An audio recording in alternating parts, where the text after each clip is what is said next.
over our order. What did you order today, Amanda? I ordered just a regular matcha latte with oat milk. I love that. Large. With a lot of simple syrup. With a lot of simple syrup and sugar. Yum. I got their spring special. Shout out Rivers and Roads, not sponsored.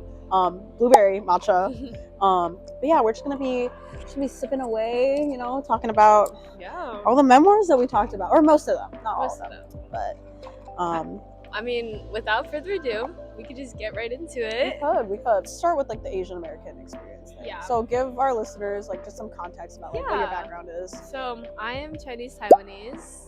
I am second generation, so my grandparents immigrated over, and yeah, I just really liked, especially the memoirs Woman Warrior and Know Your Name, just for that theme. But I know that you also had one that you were relating to. Yes. Like I did really like Woman Warrior. I'm also like a child of immigrant parents. I'm Filipina, so that really resonated with me. I also really liked Good Talk. Even though I'm not South Asian, I feel like a lot of the themes and a lot of her experience, I could like apply myself to them. You know what I mean? Yeah. Absolutely. But, yeah. So let's dive into those first. So let's talk about.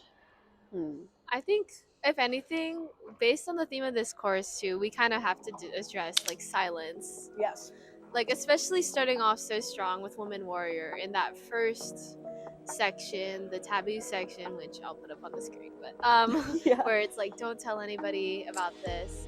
I personally was relating to it, especially from my childhood. Like there were so many like talk stories like that where it's like, you cannot tell anybody, especially from my grandmother, like, don't tell your mother, but you shouldn't do this. Which I feel like that experience is pretty, I don't know, I feel like it's pretty intimate, I guess, and it really like sets the reader in a certain situation and like setting that taboo, and then kind of being so like hypocritical and like you're reading it, and so obviously like that's like the breaking the taboo type thing. Yeah. There's so much stigma around like being the perfect family or just like outwardly presenting yourself in Asian culture. It's very communal, you know what I mean? Like it's everything you do is for the sake of your not only your reputation but the reputation of your family.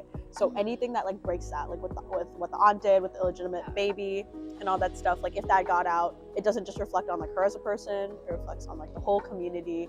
And I think that's like, it's never gonna really go away in Asian culture. I think like as generations go on, it'll get better, you know, as like we can become more westernized and individualized. But as for right now, it's very communal. Like I don't know how else to describe it. I actually learned this in my psych class, but kind of that reference to being a collectivist culture, and the fact that like the reason that it stands out so much is that in America, which is a Western society, that idea of individualism is so prominent that when you're reading stuff about, I don't know, for us it's like normal, but maybe for other people of Western culture that kind of stands out, because you're like, why wouldn't you want to tell everybody, like why, you know?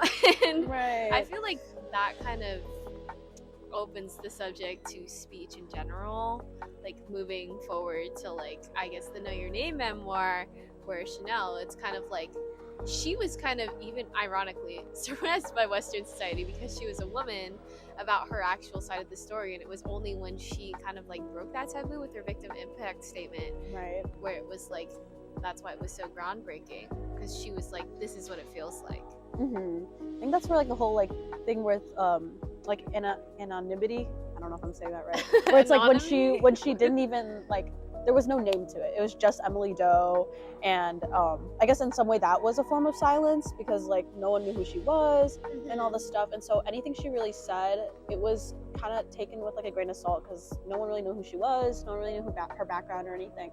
And so when she did come forward saying like, oh, I'm, you know, the Stanford girl, I'm sure like, you know, being Asian, like outwardly looking Asian, that definitely probably had some like connotations to it, like implicitly. And I know you had a quote about that.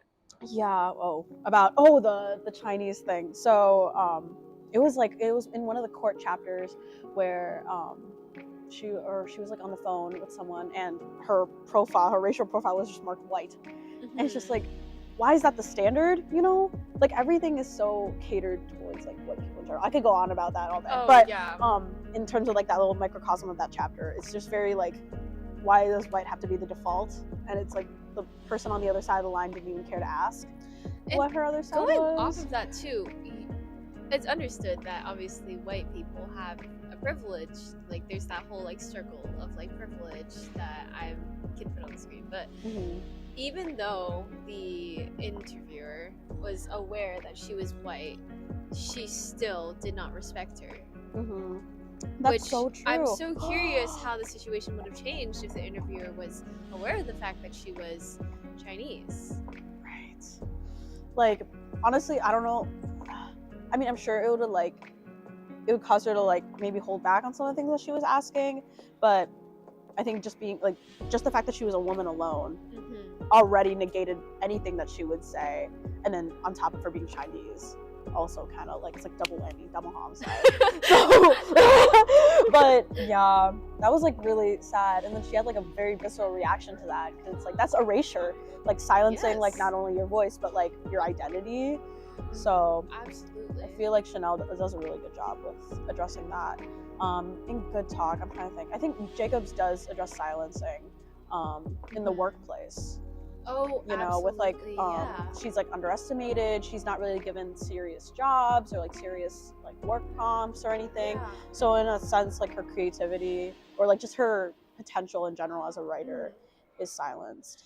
Yeah, that one scene in Good Talk where she's writing this woman's words for her. Oh my gosh. Which I got really mad. I was pretty livid reading that, but I also felt that because as a minority, you're so used to being suppressed. You're so used to just doing what other people tell you to that you don't know those boundaries. And then on top of that, you're being told to write as a white woman for this white woman about her experience of being, which probably wasn't even real, descendant of the founding fathers, which the founding fathers were old dead white men. Like, we just really like telling their stories over and over again for some reason. But again, that feeling of like not being able to speak up. Yes. Which it's kind of universal for being a woman, but especially as a minority and a woman on top of that. For sure. I know there was another scene in Woman Warrior where Maxine Kingston also had that experience in the workplace where I can't remember the scene, but she was like really timid, but she was like, or was this Maxine Kingston? I can't quite remember, but it was somebody that was like, actually, like, I don't believe in that, and then she got shut down. I'm trying to remember. I'm pretty sure it was Woman Warrior. I believe so. It was Woman Warrior, but yeah. Cheers to that, girl. But yeah, that's that, you know, that silence, I feel like it's just something that we need to talk about. That's true. Is why we're doing the podcast. But I think that silence also, like, it's not just how like non-Asian people treat Asian people, but also how like we treat our own people. Like, does that make sense? Like, I feel like us, I feel like we could relate coming from like immigrant families. There's definitely like an air about it, about like sharing things and about like I don't know, like I feel like you can't really say how you really feel sometimes to like an Asian household. Like in Woman Warrior, I think Brave Orchid talks to Moon Orchid about like, oh, when you move here, like when you're an immigrant family, like you have to have a sort of hardness to you. I forgot what page there was. She was talking about how like you have to have like the grit and like you have to be able to like take shit because can we curse in this?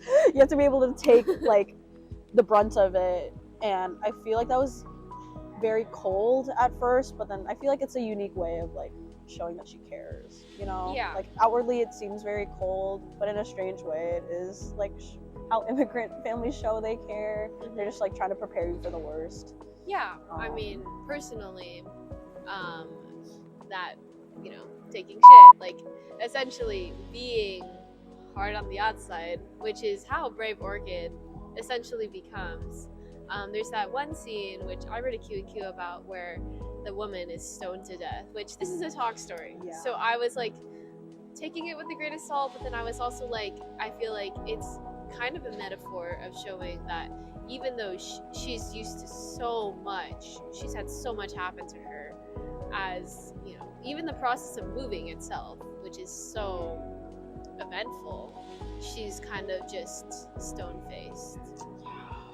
It's like she's numb, and like she almost has to like force herself to be that way to protect herself. Yeah. So I feel like I really resonate with that. Not that I'm like, you know, indifferent to most things, but I definitely have like a facade that I put on just from the fact like being an Asian person in a society that's not really catered to us. Absolutely. And we just have to like deal with it. So I'm glad that like Chanel Miller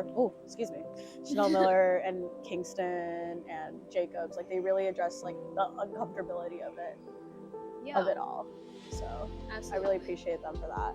And then going off of that too, because that's what something you have to do, so that it becomes a stereotype. Yes. Like the reason why there's a stereotype that Asian people are good at math and science. Oh my gosh, we should talk about the model minority myth. That's what I was leading to. Like the reason that's there is because we had to, essentially. That's something that you had to work your way up, which is kind of shitty, but you know. Yeah, like in Good Talk, like she always talks about how like there's all these expectations because she's South Asian, you know, like there's this stereotype that like, they're good at like, I don't know, tech and all this stuff. Yes, and then so when she told her parents, I actually want to be a writer, it's like that's unheard of, I guess, at that time. Yeah. For in their family to have someone in like liberal arts or whatever. Right. And so I fear that stereotype has also gotten to like the heads of our immigrant parents, where it become like a self-fulfilling prophecy. Yeah. Not like that they've turned into what they've hated, but they've definitely like started catering to the expectations of, you know, non-Asian people, and so they like, what is it? They project it onto their kids. Right. So not that that's necessarily a bad thing, but like it definitely limits to what the child can do. Yes. I mean, at the same time though, in Know Your Name, there's this one part that I wrote, one quote about how her mother, Chanel's mother, wanted to be a writer. And it was like this whole section, which I guess I must have skimmed over because I was looking back through the memoir to prepare for this. And it's essentially her mother would work so hard during the day, but at nighttime she would go write, because it's something that her mother really, you know, enjoyed doing. And then that dream, I guess, got crushed. Yeah. I think the like website got deleted, and so she kind of lost all of her progress. And so for Chanel to go on and become a writer was something that her mother was really proud of her for, which I feel like people don't understand. That's also a reality too. Mm-hmm. Asian people can do liberal arts. Right, we have dreams. Y'all. But us talking like we're nursing majors. Hey, I'm an art writer. That's true. But like, what little steps? Yeah. Progress is progress. But yeah, kind of opening that subject of like, oh, there are people who aren't in this stereotype, and how that relates to how other, like, white people essentially treat Asian people who aren't matching that stereotype. Right. It's like the only way you're like, I don't know, not like that you're adored as an Asian person or like praised is when you do fulfill that stereotype. Yeah. But with that being said, it's not just like the being Asian thing. It's also like fulfilling the stereotypes that like being a woman, you know, what goes along with that. And if you don't mind moving on from the Asian American experience, which I don't we can always return to that. But I feel that like in combination with being an Asian woman or an Asian person, being a woman in general, there's a lot of criteria that we have to fulfill, like according to society and all this stuff. Like there's a lot of catering that we have to do. So not only do we have to cater to like the Asian stereotype, but also what's expected of us as women. Absolutely. So there's I feel like all the memoirs basically address like in some way like silencing yourself or like censoring yourself. That is the theme of this course. Yes. Was it silence, sex, and all the good stuff. All things that were really important and really eye-opening to read. Moving on from that, our next section was kind of about that silencing. Something I want to bring up is how you can silence somebody but still let them talk. which is that theme of gaslighting, which Yeah. that's really prevalent in the Dreamhouse, but also in Know My Name. Mm-hmm. That suppression of kind of manipulating those thoughts and manipulating somebody's thoughts as a form of silence. Yes. So it is, a lot of it is from, or in those cases, from outside sources, but it's gotten so prevalent to the point where it's like Machado and Miller, like it's become like instinctual in them to silence themselves. Like Miller, there was a quote where she said like, oh, I have to I have to repress the pissed off victim because now people are going to look at me and say like, oh, I was just angry, or like it won't help my case if I seem angry. It's like, why can't a woman be angry? And the fact that this is institutional, or not institutional, federal, and the fact that this is our court system today, our judicial system, and the fact that Chanel, I had no idea about any of this, and then I'm reading her memoir, and I'm like, this is what happens with every single case. Yes. What was it? All of this Dr. Weller said that like 2% of rape cases actually go to court, and like what percent of those 2% actually lead in a conviction? There's a reason that hers, which is pretty recent, has gotten so much attention, because it's that small percentage that actually made its way, and that's only due to the media coverage. Yes. Which I am unfortunate. It's unfortunately due to the fact that it was around an athlete who was a white man, Brock Turner. That's the reason it got so much media coverage, not because about the victim. Right. Like if it was some other random guy, like do you think that Chanel would have ever like, you know, gotten as much coverage as she did? Probably not. Or if it wasn't at Stanford, like if it was just like some random like alley, some random bar, right?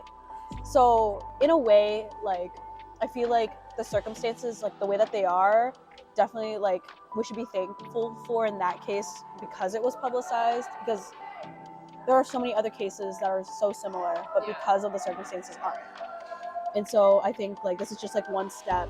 Sorry, there's a lot of people downstairs, but it's just like one step in that change. Yeah. So I think we're definitely getting somewhere, but it's definitely not where it should be. Yeah. So I think like we should, as like women, it's easier, you know, said than done, but we gotta stop repressing that pissed off victim just because society tells us to, or just because we have to cater to, you know, not making people uncomfortable or not like making people angry. But I definitely like, I fall into that a lot, like that people pleaser, you know, absolutely kind of attitude. And I think Machado also falls into that too. Actually, this also relates to Good Talk, because that one scene where she's trying to send her little excerpt to this publisher, and they keep having her change the email. Yes, they keep having her change like her wording, but it's not like grammatical. It's explicitly, oh, the names of these teenagers, they're not fitting the stereotype, which I guess that kind of goes back to the Asian, but the fact that also they weren't taking her seriously because she was a woman. They're like, oh, she'll be fine with it. She'll be fine with it. South Asian, like let's just call you, what do they call them, like I like don't say Indian because people are gonna think you mean Native American, which is also again a terrible stereotype. Right. Like why is it an issue, period? Like let authors like she's the issue, she's the Indian one, not you. So like let her decide what label she wants to put on her own characters. Have you seen Little Women? I have. It's okay. But like the premise is like one of them is a writer, Jo, and she is a woman, and this is, yes, she is a white woman, but she is a woman in the writing world at that time, which is really old. I know, not old, but like, you know, America, maybe when we didn't have social media or have that technology, and she was told to like change her name. She changed her name. She was told to change endings of books so that, oh, the woman ends up as a wife. Like, that stereotype too is unfortunately still very prevalent today. Like the trad wife movement that's going on right now. Was it what we learned in this? I just heard news that also they're raising that they're incentivizing women to have more than 6 kids. That was what Dr. Weller told us in the last class, which is not something I would necessarily agree with, but right, kind of off topic, but it's like the amount that they're the subsidies that they're paying to these women are not enough to raise kids. So it's like, it's the agenda. Yeah. It's the agenda, but yeah. Going back to the memoirs, going back to memoirs. But again, that's silencing a woman, and that can even be done by other women too. Which speaking about other women, speaking about other women, the topic of queer domestic violence, I feel like hasn't really come up for me at all in any media whatsoever until I read this book, and to read this book and see like, wow, like this is a reality that people live through. Like, and then first of all, that initial shock, and then reading more about it, how expertly Machado uses that gaslighting to show us that experience and gaslight us as the reader. Like the choose your own adventure part too. Like, why would you pick that choice? Like, you dumb it. You cheater, you monster. Like, damn. Like, I was like tears on the page. Like, the fact that she called us out, but it's so clever. It's very clever. Amazing. It's genius. Like, not that she's like mimicking her abuser, but I feel like we'll never truly know what it's like, you know, because like luckily hopefully we'll never know what it's like to be in her shoes, but I think that's as close as we're gonna get, you know, in terms of like her context. So I really appreciated her for doing that, in a way, like almost silencing us just to see, like, just so that we knew how it feels. Because I feel like, especially just in the way that society not promotes, like talks about domestic violence, it's that traditionally, it's the husband beating up the wife, which Machado shows us it can be anybody. Wife beating up the other wife, or not even beating up, just verbal abuse, abusing them, as well as maybe physical, emotional, so many other facets of that, which we don't have enough time to cover. But we could if we would, but yeah, definitely. Like, I feel like the queer experience, it was definitely such like a refreshing take on it. I mean, not saying that the other memoirs aren't, but I feel like in the Dreamhouse, it's definitely nuanced, because it's odd that we see like publicized anything like women on women kind of thing, and it's like, you're bringing the movement down, you know what I mean, where it's like, why can't women just be there for each other? So I want to know, like, I almost wish we had the perspective of the abuser, because it's like, I'm sure she has her own reasons for abusing, like maybe the system, you know, has also mistreated her in some way, and that's why she's so... There is that one scene about where we see it happening with her dad to her mother, which I feel like that childhood experience maybe has affected her. I don't know her. I don't know these people, but based on what we're reading, unless we maybe did. We made him did a little digging during lecture. We love tea. Just like flash a picture up. But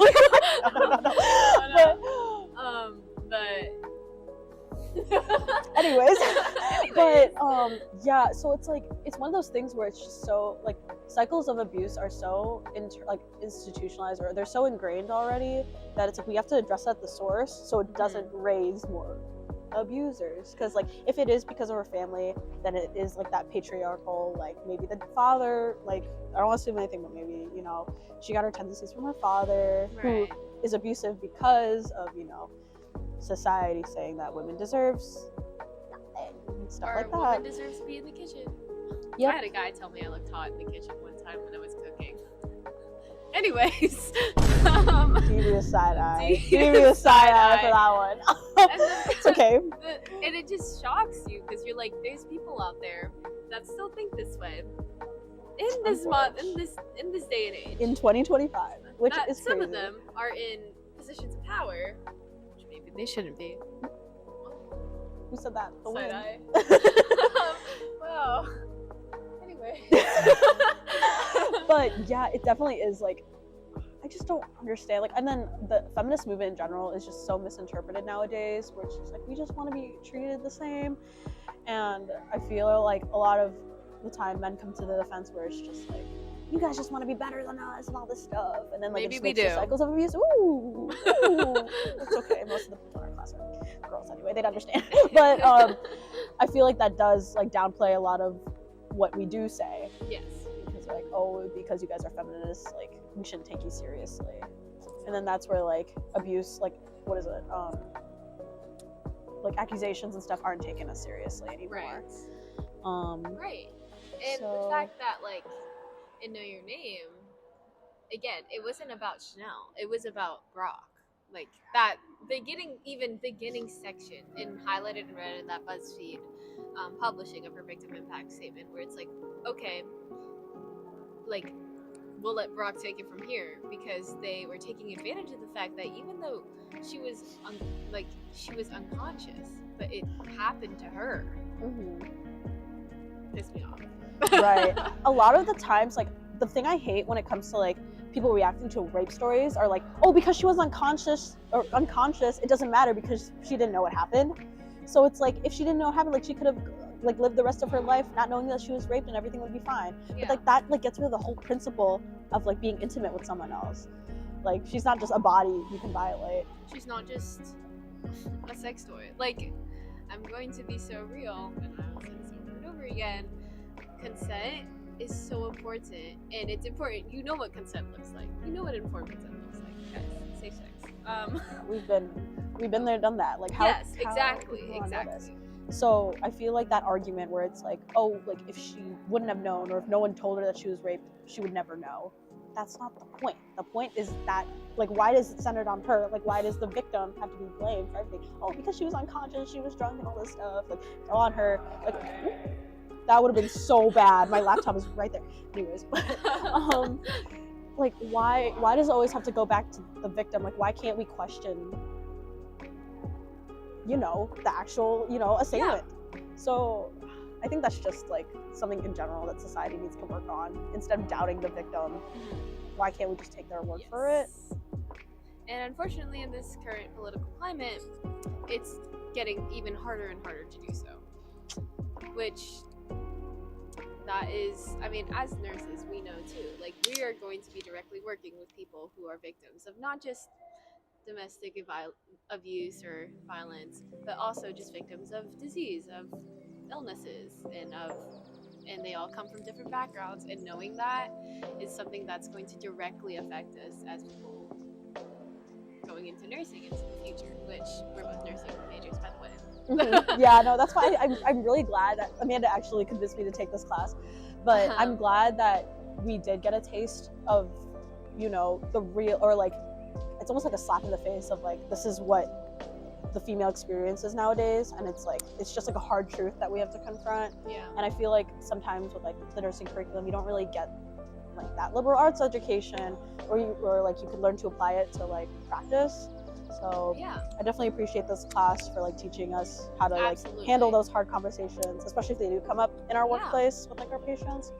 So I have many times been able to draw connections from this class to direct like the articles we read in our nursing classes about like knowing like social determinants of health and how that affects how a patient might react to a certain procedure or treatment, especially patients of color, but just women, people who aren't high on that circle of privilege or pyramid or whatever. Right. And I think like as women, and especially since most nurses are women, I think we each have to do a better job of like recognizing, you know, maybe if someone did go through like a cycle of trauma and they are like hiding those things, just like reading body language or like really taking into consideration context. So I don't know, like just recognizing that in a patient, it would like make a world of a difference when it comes to treating them, like patient-centered care and all that. So like whether it's like racism or trauma or any of the topics that we talked about today, I feel like we just have to do a better job of like recognizing that, especially as like women in practice and like in men's fields or whatever they say nowadays. But and I think healthcare in the name is caring for a person, which that's Loyalist values too, but just caring for the whole person and caring for somebody regardless of their background and regardless of where they come from, regardless of what gender, what race, what religious identity, etc., political identity, right? And that's something that I feel like I've come to know even more about, especially the gender and the race part during this class and reading these memoirs, but it's something that, again, I can directly apply to my future. Right. Thank you, Dr. Weller. Thank you. Wait, that was kind of cute. I feel like that's a good place to leave off. Yeah, I think I don't want to ramble on because I know you have some other finals to watch, but let us know if you want another episode. Because if you do, because we were talking about it, if you do the summer thing, maybe Matcha and Memoirs, maybe Matcha and Memoirs will make a return. Yes. You know. Honestly, thank you. Yes, thank you, Dr. Weller. Any closing things from you, Miss Amanda? Matcha hits so hard. I don't know if you like matcha, but yeah. Thank you so much for this class. We really appreciate it. Cheers to that. Cheers. And with that, we out.